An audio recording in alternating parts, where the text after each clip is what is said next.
Good evening and welcome back to 31 Horror Nights. It's October 28th and tonight's movie is Absentia. If I had to pick my single favorite horror director, it might be Mike Flanagan. All three of his movies that I've seen, Hush, Before I Wake, and Oculus, were an 8 or a 9. I really like his stories, I really like his characters, I really like his horror. I've also heard a lot of good things about the shows he's directed, like The Haunting of Hill House or The Fall of the House of Usher.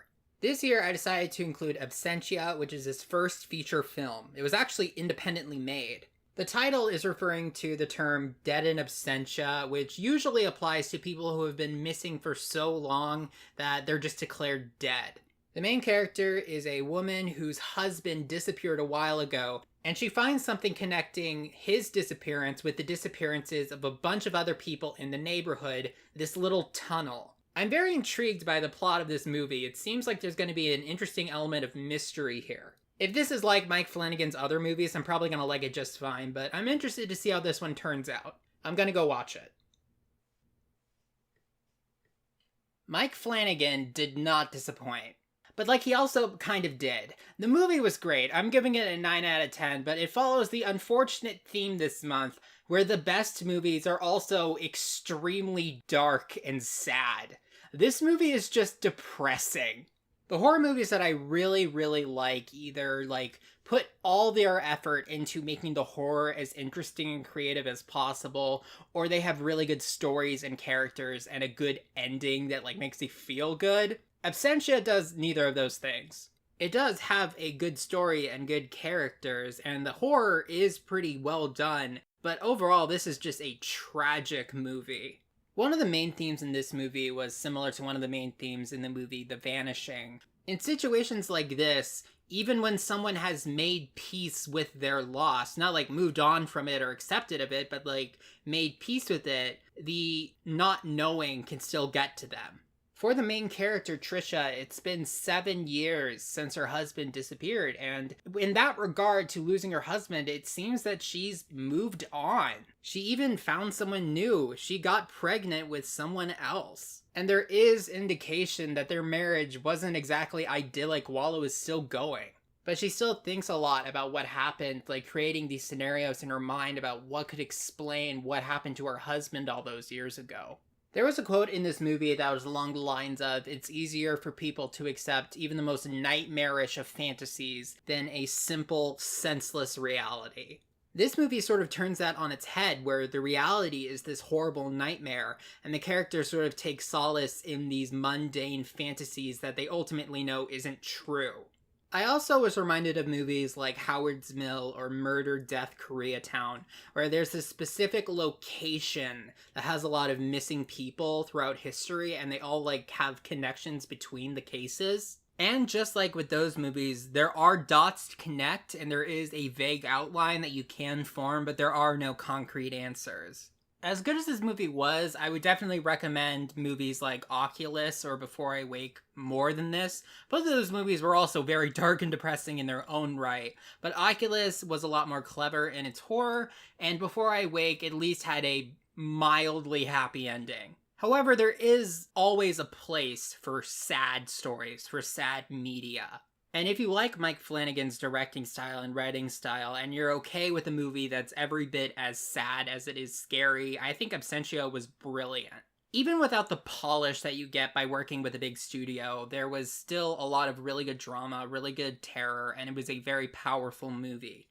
And now I want to talk about some spoilers. I spent a lot of this movie feeling very sorry for the main character, Trisha. It's not even that her husband went missing. Obviously that sucks, but that was sort of dealt with in her mind long before this movie began. It was everything that happened after that. She was actually starting to form a new relationship with her new boyfriend. He was a cop. His last name was Mallory. I don't remember what his first name was, but he was the father of her child. And this was also around the time where she filed the death in absentia report and got a death certificate.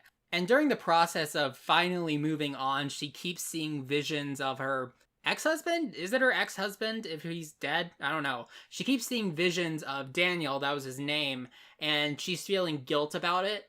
But then, right as she's about to go on her first official date with Mallory, the worst possible thing can happen. He comes back, and he's not making any sense. So it's definitely a mixed blessing. While obviously it is good that he's not dead, the fact that he's not making any sense about what happened, can't tell anybody what happened to him. There were no problems that this solved, it just made more problems. The other main character is Trisha's sister, Callie, who is a recovering drug addict, and she does relapse when she gets back to the house where Trisha is. I think she's moving in. She might have also just been visiting. There were also talks about moving to a new place. But anyway, it was on a night where Trisha was off with Mallory discussing what they were going to do about their relationship. She talks with Daniel, and he starts talking about, like, they reference the folktale, the Billy Goat's Gruff, but instead of a troll, he says it's more like an insect. And then he is attacked and dragged away to that tunnel right in their neighborhood by this giant millipede thing.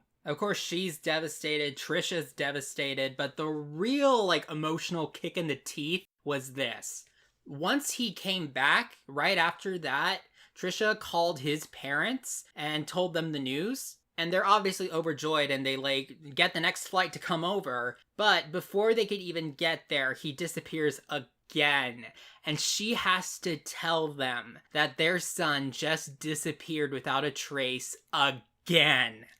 And while we don't get a scene of that conversation, we do see all three of them crying, and it was just so sad. As for sort of like the lore of this movie, there were a lot of missing people in relation to like the hill that they're right next to. When there was a footbridge there, people would go there and disappear. And now that there's a tunnel there, people would go there and disappear. And towards the beginning of the movie, Callie was on a jog and she found like an emaciated, homeless looking man in that tunnel. And he was saying a lot of the same things that Daniel was saying. It was like, it's after me, or maybe it's asleep.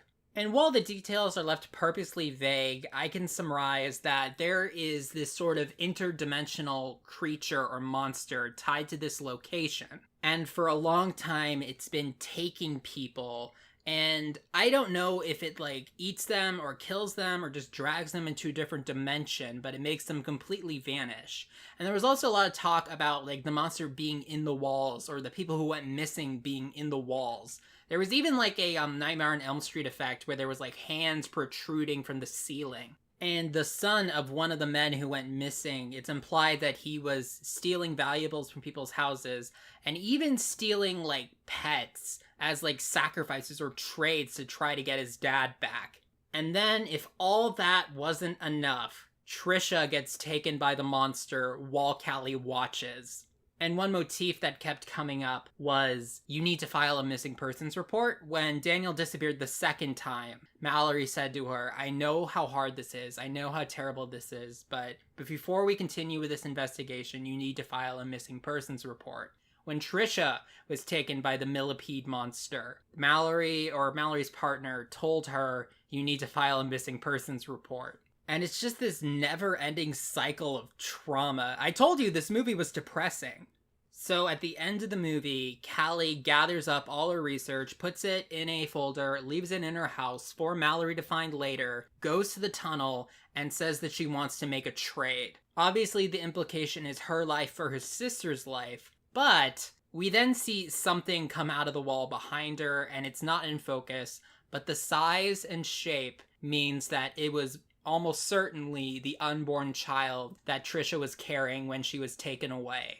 And since we never hear anything about that baby again in the movie, I guess we can only assume that that baby was either already dead or died sometime shortly after because it wasn't found. But then she gets captured by the creature, so it was sort of like a twisted monkey's paw fulfillment of her wish for a trade. The movie ends with Mallory having to try to pick up all the pieces, and that line comes up again, you're gonna need to file a missing persons report. And he walks by the tunnel and he sees like an apparition of Callie, but he walks away, and the last shot of the movie is her silhouette in the tunnel and like insect legs like curl around her shoulder. Absentia was one of the best movies of this month, but it was also the most depressing movie of this month. And while it was expertly made and very high in quality, I much prefer the horror movies I can have fun with. However, at this point, I think that Mike Flanagan is undisputedly my favorite horror movie director. He's 4 for 4. And I definitely will be featuring more of his movies in future Horror Nights. I'll see you tomorrow.